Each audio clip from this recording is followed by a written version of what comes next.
শীতকালে আদর্শ ব্রুডিং কীভাবে করতে হয় তা জানতে গেলে আপনাকে পুরো ভিডিওটাই দেখতে হবে। আপনি যদি একজন খামারি হন, একজন উদ্যোক্তা হন, কিংবা এখন শিখতে চাচ্ছেন, তাহলে পুরো ভিডিওটাই দেখবেন। আর যারা শখের বশে এসেছেন তারা যতটুকু ইচ্ছে দেখতে পারেন, দেখে আপনি একটা গঠনমূলক কমেন্ট করতে পারেন। তো আমাদের ভালো বাচ্চা চিনতে হবে। ভালো বাচ্চা না চিনতে পারলে আসলে আমাদের যে প্রত্যেকটা ব্যাচেরই পারফরমেন্স কিন্তু খারাপ হয়ে যাবে। তো আপনাদের আমি প্রথমে দেখাবো আসলে ভালো বাচ্চা চিনতে গেলে আপনাকে কী কী বিষয় দেখতে হবে। প্রথমে আপনি যখন বাচ্চাটা ছেড়ে দিবেন, দেখবেন এরকম কিচিরমিচির শব্দটা অবশ্যই থাকতে হবে। কিচিরমিচির না করলে কিন্তু বাচ্চার কোয়ালিটি ভালো না।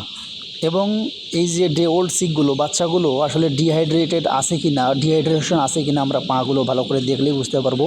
এবং একটা বাচ্চা কতটুকু সুস্থ আছে, এরকম বাচ্চাকে আমরা যদি উল্টে দিই, তাহলে দেখা যাবে কয়েক সেকেন্ডের মধ্যে বাচ্চাটা নর্মাল পজিশনে চলে আসবে। তো বাচ্চার ডিহাইড্রেশন এবং বাচ্চা কীভাবে ভালো চেনা যায় আমি বলে দিলাম, যে কিচিরমিচির শব্দ করবে, এই যে পাগুলো দেখবেন এভাবে। যদি বেশি ডিহাইড্রেশন হয়ে যায় তাহলে কিন্তু শুকনো শুকনো লাগবে, একদম আইসটা স্পষ্ট বোঝা যাবে। এবং বাচ্চা এনার্জেটিক আছে কি না তা এইভাবে আপনারা বুঝতে পারবেন। বাচ্চার ওজন নিয়ে যদি কথা বলি, অনেকেই ভাবেন যে বেশি ওজন হইলেই মনে হয় বাচ্চা ভালো হয়। আসলে তা না। মোটামুটি দেখা যাচ্ছে 38 গ্রাম বা 39-40 গ্রাম এরকম হয়ে গেলে কিন্তু আপনার বাচ্চার কোয়ালিটি খুবই ভালো বলা চলে, এটা নিয়ে কোনো সমস্যা নেই। তাহলে বাচ্চার ওজন দেখবেন, এভাবে ডিহাইড্রেশন আছে কিনা সেটা চেক করবেন। বাচ্চা এনার্জেটিক কিনা আমি যেভাবে দেখিয়ে দিলাম, যে আমি যদি উল্টা করে শুয়ে দিই তাহলে কিছুক্ষণের মধ্যে নর্মাল পজিশনে চলে আসবে। এবং ডিহাইড্রেশন আছে কিনা কীভাবে চেক করবেন সেটাও দেখে দিলাম। নাভি শুকাইছে কিনা বা নাভি কাঁচা আছে কিনা এটাও আপনারা চেক দিবেন।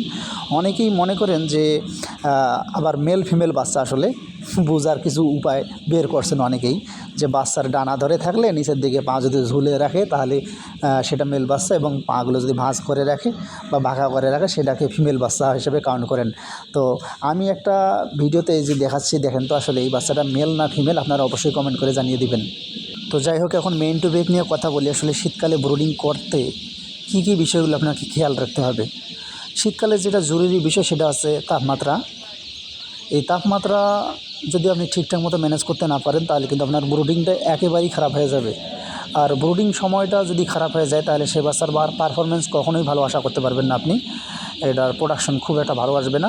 আর আপনার যদি ব্রয়লার হয়ে থাকে তাহলে কিন্তু এফসিআর খুব একটা ভালো আসবে না। দেখা যাচ্ছে এফসিআর অনেক বেশি হয়ে গেছে, আপনার অনেক কস্ট, বাট ওই রকম প্রফিট করতে পারবেন না, এমন হতে পারে লস হতে পারে। সুতরাং এই সময়টাই খুবই ইম্পর্টেন্ট এবং টেম্পারেচার মেনটেন করা খুবই জরুরি। প্রথম 3 দিন আপনি 34-35 এরকম 34-35 ডিগ্রি সেলসিয়াস তাপমাত্রায় অবশ্যই ব্রুডিং করবেন। এভাবে আপনি 3 দিন বা 5 দিন ব্রুডিং করার পরে মোটামুটি 28-29-এ নিয়ে আসবেন, কোনো সমস্যা নেই। এবং স্পেস নিয়ে আসলে এই ভিডিওতে আমি কথা বলতে চাচ্ছি না, যেহেতু স্পেস কমন একটা বিষয়। এটা শীতকাল কিংবা গ্রীষ্মকাল যে কোনো সময় আপনারা স্পেস যেরকম দেন ওই রকম দেবেন, সমস্যা নেই। এর আগের ভিডিওতে আমার কিন্তু বলা রয়েছে। তো টেম্পারেচারটা আপনাকে এইভাবে মেনটেন করতে হবে, সেটা আপনি যে লাল বাতিগুলো রয়েছে সে বাতির মাধ্যমে হোক, কিংবা গ্যাস ব্রুডারের মাধ্যমে হোক, বা ইলেকট্রিক হিটার, যে কোনোভাবেই করেন না কেন আপনাকে এই টেম্পারেচারটা অবশ্যই মেনটেন করতে হবে, নাহলে কিন্তু বাচ্চা ভালো পারফরমেন্স কখনোই আপনি পাবেন না বাচ্চা থেকে। তো শীতকালে আরেকটা যে মেজর প্রবলেম সেটা হচ্ছে গ্যাস, অ্যামোনিয়া গ্যাসের যে তীব্রতা। আসলে আমরা যেহেতু এয়ারটাইট কন্ডিশন করে রাখি, তাপ ধরে রাখার জন্য অনেকেই পলিথিন ইউজ করি, কালো পর্দা ইউজ করি, বা আপনার হচ্ছে ত্রিপল ইউজ করি, যে কোনোভাবে একটু তাপটা ধরে রাখতে চাই, বা ঠান্ডা যেন বাচ্চাকে সরাসরি না লাগে কোনো পাশ দিয়ে। তো আমরা চতুর্দিক দিয়ে ঘেরা দিতে পারি। আমরা দেখতে পাচ্ছেন এখানে চতুর্দিক দিয়ে কালো পর্দা আমরা ঘিরে দিয়েছি, এবং উপরে মোটামুটি 1 ফুট ফাঁকা রেখেছি, যেদিক দিয়ে আমাদের গ্যাসটা যেহেতু হালকা গ্যাসগুলো উপরের দিকে উঠে, এবং উপরের দিকে আমি যদি সিলিং বরাবর ফাঁকা রাখি তাহলেই কিন্তু এনাফ। আর আপনারা এভাবেই জাস্ট গ্যাসটা রিমুভ করবেন, এবং তাপমাত্রাও ধরে রাখতে হবে। কারণ এই যে অ্যামোনিয়া গ্যাস বা অন্যান্য যে ক্ষতিকর গ্যাসগুলো থাকতেছে, এগুলো জমলে কী সমস্যা হতে পারে আপনারা দেখা যাচ্ছে বাচ্চার পেটে পানি জমে। হ্যাঁ, এই সমস্যা হয়ে গেলে কিন্তু পেটে পানি জমবে, অ্যাসাইটিস যেটাকে আমরা বলতেছি।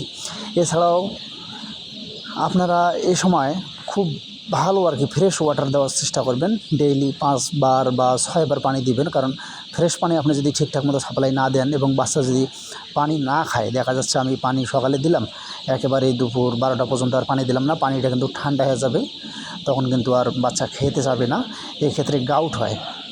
আপনারা দেখেন যে বাচ্চা হাঁটতে পারে না, জয়েন্টের সমস্যা হয়ে যায়, আর্টিকুলার গাউট বলেন, ভিসেরিয়াল গাউট, এই গাউট প্রবলেম কিন্তু হবেই। এছাড়াও বাচ্চা যখন পারফরমেন্স ভালো আসবে না, ইমিউনিটি দুর্বল হয়ে যাবে, প্রোটিনটা যদি আমার খারাপ হয়ে যায়, এরপরে কিন্তু অন্যান্য যে ডিজিজগুলো রয়েছে ভাইরাল ডিজিজ বলেন, ব্যাকটেরিয়াল ডিজিজ বলেন, তখন কিন্তু এই বাচ্চাকে দ্রুত অ্যাটাক করতে পারে। কারণ ইমিউনিটি যদি গ্রো করতে না পারেন আপনি, ব্রুডিং এমন একটা সময়, এই সময় যেমন ভিতরের অর্গানগুলো ভালোভাবে ডেভেলপ হবে, সেগুলোর পাশাপাশি আপনি ঠিকঠাক মতো ফিড দিলে কিন্তু ফিড দেবেন, ভ্যাকসিন দেবেন, ইমিউনিটিটা কিন্তু গ্রো হয়ে যাবে। বাচ্চার দুর্বলতা না থাকলে কিন্তু অনেক রোগ প্রতিরোধ করা সম্ভব হয়ে যাবে। তো পুনরায় যদি আমি বিষয়গুলো হাইলাইট করি, 3টি বিষয়কে আমি সবসময় ফোকাস করব শীতকালের ক্ষেত্রে। সেক্ষেত্রে হচ্ছে প্রথম বিষয় হচ্ছে তাপমাত্রা আপনাকে ঠিকঠাক মতো মেনটেন করতে হবে। দ্বিতীয় হচ্ছে গ্যাস জমতে দেওয়া যাবে না, যে কোনোভাবেই হোক, কিংবা আমি যেভাবে বললাম যে পর্দা দেন, পলিথিন দেন, যাই দেন, আপনাকে উপর দিকে ফাঁকা রাখতে হবে, উপর দিয়ে গ্যাসটা বের হয়ে যাবে। অথবা আপনার যদি সেমি কন্ট্রোল বা কন্ট্রোল সেট হয়, অবশ্যই এক্সস্ট ফ্যান লাগানোই থাকবে, সেদিক দিয়ে আপনার বাতাসটা বের হয়ে যাবে। এইগুলো নিয়ে ডিটেলস কথা বলা যাবে অন্য ভিডিওতে। আর তৃতীয় বিষয়ে যেটা ফোকাস করবেন, আপনাকে ফ্রেশ ওয়াটার অবশ্যই বিশুদ্ধ পানি সাপ্লাই দিতে হবে। এবং পানির পিএইচটা যদি সম্ভব হয়, আপনার পিএইচ মিটার থাকলে আপনি পিএইচটা চেক করে নেবেন, এটা খুবই একটা জরুরি বিষয়। এবং পানির হার্ডনেস টেস্ট করে নিতে পারেন, কারণ ভালো পানি ছাড়া আসলে ভালো পারফরমেন্স আপনি কখনোই আশা করতে পারবেন না। কারণ পানির মাধ্যমে কিন্তু অনেক জীবাণু বাচ্চার মধ্যে ঢুকে যেতে পারে, সেক্ষেত্রে অনেক সমস্যা হতে পারে। সুতরাং ভালো পানি আপনাকে অবশ্যই ফ্রেশ পানি সাপ্লাই দিতে হবে। এবং ড্রিঙ্কার, ফিডার, এগুলো সবসময় পরিষ্কার রাখবেন। আমি বারবার এইগুলো কথাই কিন্তু বলি আমার প্রত্যেকটা ভিডিওতে। এই বিষয়গুলোই আপনি নিজের আয়ত্তে নিয়ে আসেন, এভাবেই কাজ করেন, ইনশাল্লাহ আপনার কোনো ব্যাচেই, যদি বড় ধরনের দুর্ঘটনা না ঘটে, আল্লাহ না করুক, কোনো ব্যাচেই আপনি হতাশ হবেন না, আপনার প্রফিট হবেই হবে। যে কোনো যদি প্রবলেম মনে হয় তাহলে আমার সঙ্গে যোগাযোগ করতে পারেন, অথবা ভিডিওতে কমেন্ট করে আপনি জানিয়ে দিতে পারেন আপনার প্রবলেম। যতটুকু সমাধান দেওয়ার যায় আমি ইনশাল্লাহ চেষ্টা করব। আর না হলে আপনার অবশ্যই নিকটস্থ কোনো ভেটেরিনারি ডাক্তারের সঙ্গে যোগাযোগ করবেন, ওনাকে ডেকে নিয়ে আসবেন। উনি দেখে বাচ্চার কন্ডিশন বা মুরগির কন্ডিশন কীরকম, পোস্টমর্টম করা প্রয়োজন হলে সেগুলো করে সেই অনুযায়ী চিকিৎসা দেবে। ম্যানেজমেন্ট পরিবর্তন করার প্রয়োজন হলে পরিবর্তন করে দেবে। আপনি সবসময় নিজে সব করার চেষ্টা করবেন না, যারা জানে তাদের কাছ থেকে জানবেন, যারা ভালো পরামর্শ দিতে পারে তাদের কাছে পরামর্শ দিবেন, তাহলে আপনি ভালো করতে পারবেন। ধন্যবাদ।